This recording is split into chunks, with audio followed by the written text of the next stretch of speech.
विचारतात, का रे बाबा तुला कोणी सांगितलं जग बुडायला लागलं? तो म्हणतो, मी जर बुडाला असतो तर माझ्यासाठी जगच बुडालं असतं. मी जर बुडालो असतो तर माझ्यासाठी जगच बुडालं असतं ना.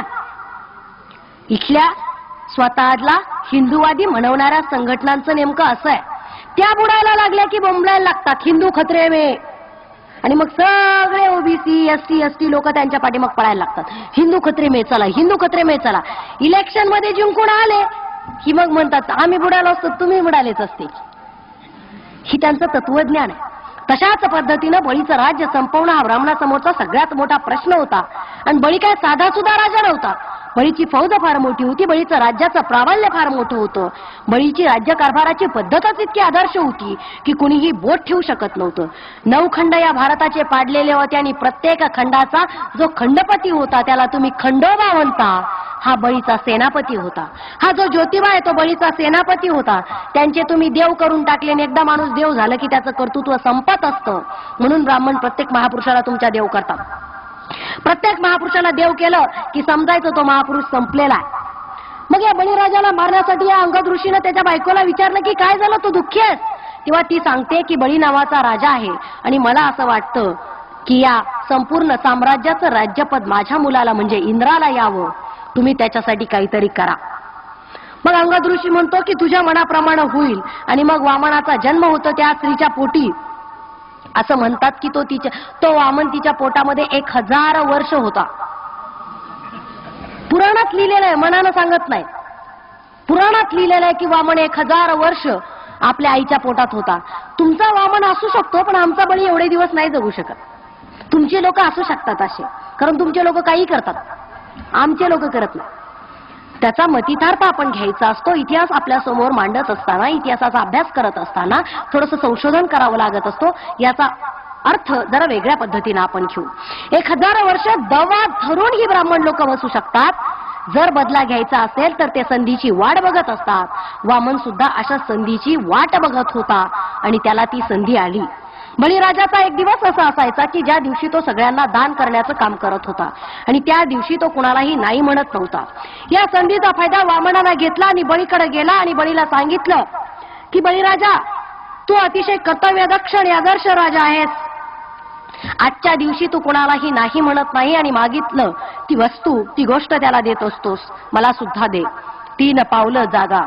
हसण्यासारखी गोष्ट आहे ना, एवढ्या मोठ्या साम्राज्य माणसाकडे 3 पावलं जागा मागायची. आम्हाला आमच्या पुराण कथाकारांनी असं सांगितलं की 3 पावलं जागा म्हणजे काय, तर एक म्हणे खाली ठेवला आणि एक म्हणे वर ठेवला आणि एक म्हणे डोक्यावर ठेवला आणि बळी गेला. असल्या थोतांडाच्या गोष्टी सांगणं आता बंद करा. राष्ट्रपिता ज्योतिराव फुले असं म्हणतात, एक दिवस महात्मा फुले पुस्तक वाचत बसले होते आणि 12-1च्या दरम्यान हसत हसत जोरात गल्लीत बाहेर आले. लोकांनी विचारलं, तात्या वेळ लागलाय का, आम्हाला तरी झोपू द्या. त्यावेळेस तात्या म्हणाले, अरे मी बळीराजाला कसं वामनानं मारलं ते वाचत होतो म्हटले. तो वामन म्हणे एक पाय जमिनीवर आणि एक पाय आकाशात ठेवला, फाटला कसं नाही.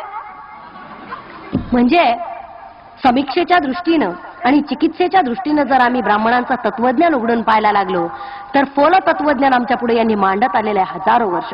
त्या 3 पावलांचा अर्थ मी तुम्हाला सांगते. पहिलं पाऊल म्हणजे वाणी, दुसरं पाऊल म्हणजे यज्ञ करण्यासाठी जागा आणि तिसरं पाऊल म्हणजे ब्राह्मणांचं अघोषित आरक्षण. आमचे संस्कृत पंडित आणि संस्कृत समीक्षाकार डॉक्टर आहा साळुंके सर असं म्हणतात की बळीराजाकडे ब्राह्मणांनी या 3 गोष्टी मागितल्या आणि या 3 गोष्टीमध्ये बहुजनांच्या गुलामीचं सगळ्यात मोठं कारण दडलेलं आहे. यज्ञ करण्याला जागा मागितली आणि पुढे मन पडली, भटाला दिली ओसरीन भटपाय पसरी. यज्ञ करायला जागाच दिली होती, त्यांनी यज्ञ गावात नेऊन पोचवला, गावात नेऊन यज्ञ पोचवला. तर ज्या दिवशी या बळीराजाला वामनानं पाताळात घातलं, पाताळात नाही घातलं या बळीराजाला. यज्ञाचा जो खांब असतो त्या खांबाला बळीराजाला बांधून बळीराजाचा खून करण्यात आलेला आहे. तो दिवस तुम्ही साजरा करता म्हणजे दिवाळी साजरं करता. आणि ज्या दिवशी भाऊबीजेच्या दिवशी आपली बहीण भावाला ओवाळते आणि सांगते की इडापिडा जाऊ दे आणि बळीचं राज्य येऊ दे. बळीचं जे उरलं सुरलेलं सैन्य होतं, ही प्रत्येक खंडाचा हा जो नायक सेनापती होता, या उरल्या सुरल्या सैन्यानी लढण्यासाठी त्यांच्या घरच्या बायकांनी त्यांना ओवाळलं आणि सांगितलं की इडापिडा जाऊ दे आणि बळीचं राज्य येऊ दे. एवढी आदर्श संकल्पना, एवढं आदर्श राज्य आमच्या बळीराजाचं होतं. एवढा आदर्शा राजाला आमच्या संपवलं आणि त्यांनी दिवाळी साजरी केली आणि आम्ही मात्र आजही आनंदाने दिवाळी साजरी करतो. आमच्या पराभवाचे क्षण डोक्यावर घेण्यात आम्ही थांबवलं पाहिजे. आमचा पराभवाचा क्षण जर आम्ही सोन्यासारखा आणि सण म्हणून डोक्यावर घेत असू तर आम्ही काळजावरती हात ठेवून स्वतःला प्रश्न विचारला पाहिजे की आम्ही आमच्या बापदाद्यांचे वंशज म्हणायच्या लायकीचे राहिलेले नाही. हे सुद्धा एक व्रतवैकल्यच आहे. व्रतवैकल्य म्हणजे गुरुवार सोमवार शनिवार करता त्यालाच फक्त व्रत नाही म्हणत, ही सण सुद्धा व्रतांमध्येच येतात असं माझं म्हणणं आहे. म्हणून मी तुम्हाला वारंवार सांगते, उपवास करायचे, स्वतःला निकृष्ट करायचं आणि ह्या देवाचे आणि त्या देवाचे काहीच कळत नाही. तुम्ही तरी किती पुराण वाचता? मी बायकांना प्रश्न विचारते, किती पुराण तुम्ही वाचलेत? गरुड पुराण, ते काय पश्च पुराण, आमक पुराण, धमक पुराण, किती पुराण तुम्ही वाचलेत?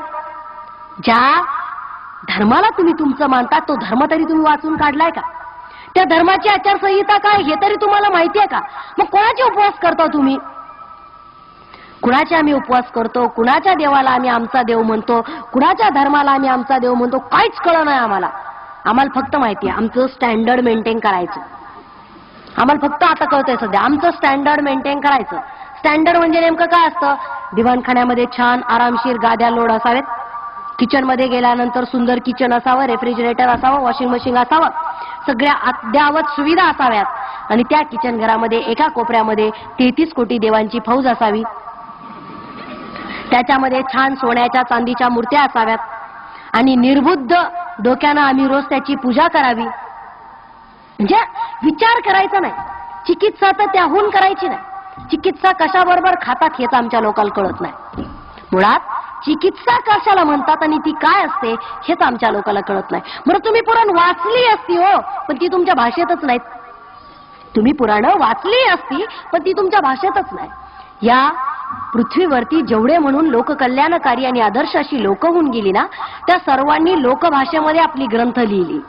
कारण त्यांना असं वाटत असायचं की आमच्या लोकांनी हे वाचून सुधारावं, आमचा समाज एक विकसित समाज व्हावा, यासाठी त्यांनी लिहिली. सिद्धार्थ गौतम बुद्धाच्या आयुष्यातलं एक उदाहरण सांगते. सिद्धार्थ गौतम बुद्धाचा आवडता शिष्य आनंद, या आनंदानं तथागताला प्रश्न विचारला की तथागता, जगासमोर तत्वज्ञान मांडत असताना धम्माचं कोणती भाषा वापरावी? आणि या लोकांसमोर आम्ही गेलो, या लोकांमध्ये आम्ही गेलो तर आम्ही कोणत्या भाषेमध्ये त्यांना उपदेश करावा?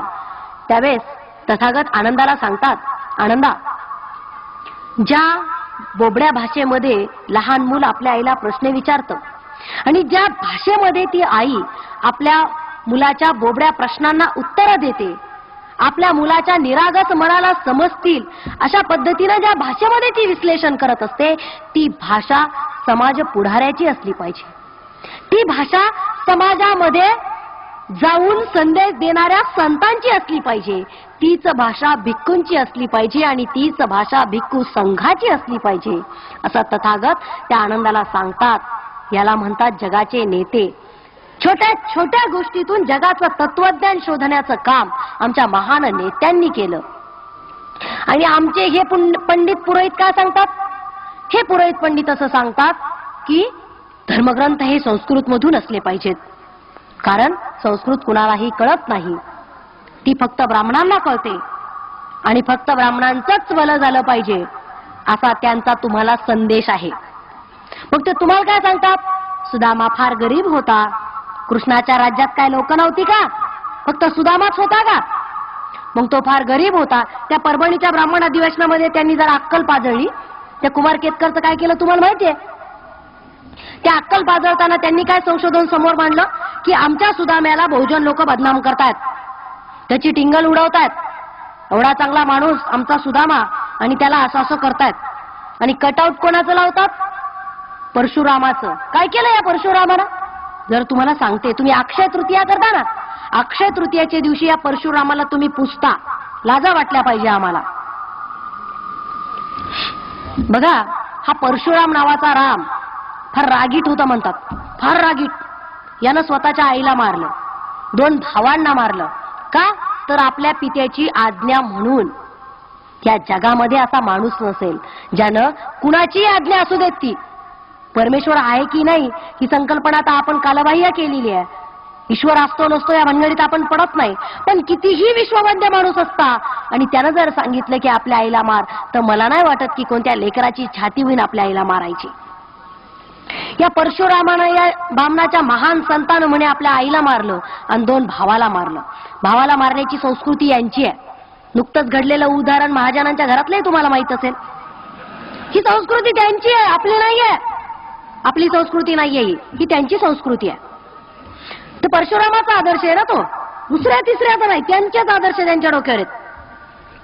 तर या परशुरामानं म्हणे 21 वेळा पृथ्वी निक्षत्रिय केली. आता मला सांगा, कोणताही समाज नष्ट करायचा असेल तर सगळी माणसं एकदा मारून काम भागतं ना, मग 21 वेळा करायची काय गरज होती वा? मला नाही कळलं, अजून नाही कळलं मला. तुम्हाला कळलं असलं मला येऊन सांगा. 21 वेळा पृथ्वी निक्षत्रिय करायची काय गरज होती? तर ते आणखीन पुढे अक्कल पाजळतात. काय अक्कल?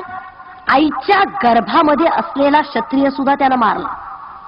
आईच्या गर्भामध्ये असलेला क्षत्रिय सुद्धा.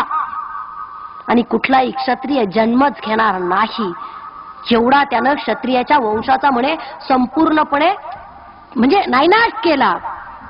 एवढी मानसंहाराची हानी करणारा तो पहिला आतंकवादी असला पाहिजे. हो, त्याला आतंकवादी म्हणू शकतो, परमेश्वर कसं म्हणणार?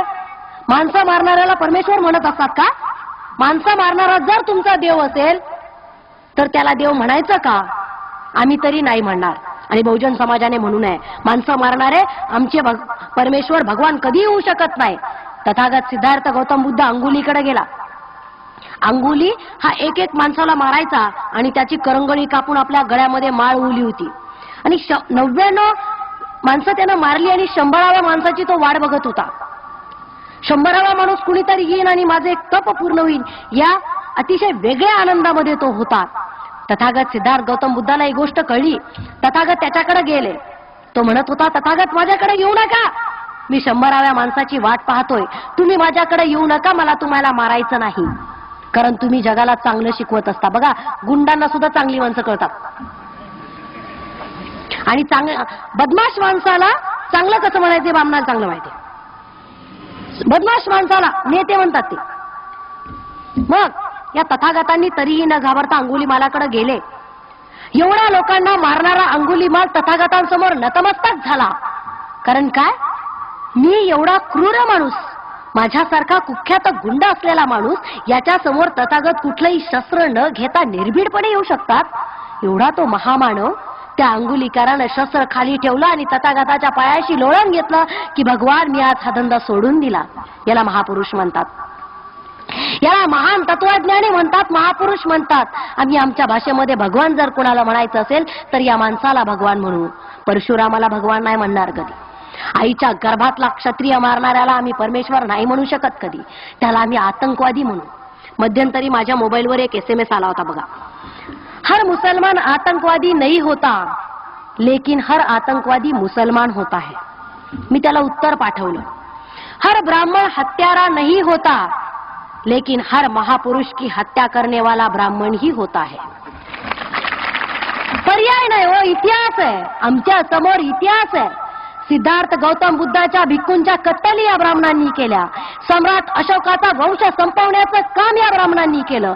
बृहद्रथाचा खून यांनी केला. त्याच्याच पुढे गेलं तर संत तुकाराम महाराजांचा खून यांनी केला. चोखा महाराजांचा खून यांनी केला. नामदेवाला यांनी जिवंत मारलं. त्याच्या पुढे गेलो तर शिवाजी महाराजांनाही यांनीच मारलं. संभाजी महाराजांचाही खून यांनीच घडवून आणला. राजर्षी शाहूंच्या घोड्याला दारू पाजण्याचं कामही यांनीच केलं.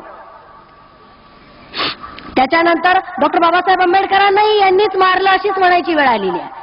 पुरावा उपलब्ध आहे, पुराव्याशिवाय बोलत नाही. म्हणजे आमच्या प्रत्येक महापुरुषांचा खून जर यांनी केलेला असेल तर आम्ही यांना चांगलं कोणत्या भाषेत म्हणायचं? आणि आम्ही काय फार स्वतःला काही ग्रेड बीट नाही समजत. आम्ही माणसं आहोत, आम्हाला भावना आहेत, चांगलं वाईट आम्हाला कळतं. आणि जर आमच्या बापदाद्यांना, आमच्या बापांना मारण्याचं काम तुम्ही केलेलं असेल तर आम्ही तुम्हाला जाब विचारणार आहे. आम्ही आता काही तसले भक्त राहिलेलो नाहीये. तुम्ही आम्हाला सांगायचं आम्ही ऐकायचं. जर संत तुकाराम महाराज त्यांच्या अभंगातून लोकांना प्रबोधन करत होते, काय प्रबोधन करत होती? लोकांना सांगत होते, जळो त्याचे तोंड बघतो तो ब्राह्मण, काय त्याचं रांड प्रसंग.